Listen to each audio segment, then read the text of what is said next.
Sa ating pagpapatuloy, umarangkada na ang Restructured Reenlistment Training ng Class 02-2025 sa Division Training School sa Fort Magsaysay. Ang detalye ng kanilang pagpapaunlad ng kasanayan at kaalaman, ihahatid sa atin ni Lester Donato.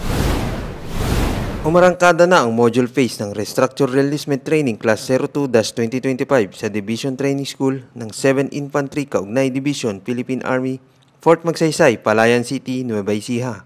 Noong Lunes, formal nang nagsimula ang 2 linggong pagsasanay ng 110 reenlistis mula sa iba't ibang unit ng 7ID.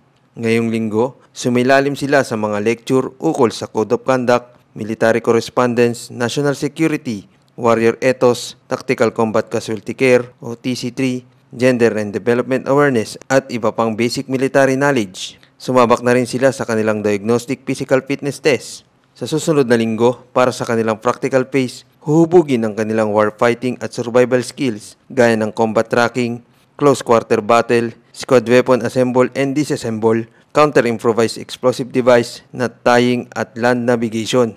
Sasabak din sila sa traditional na pag-aakyat sa Taklang Damulag, isang iconic landmark sa Fort Magsaysay Military Reservation na pinagdarausan ng military exercises at trainings ng iba't ibang Philippine Army Major Units at military foreign counterparts.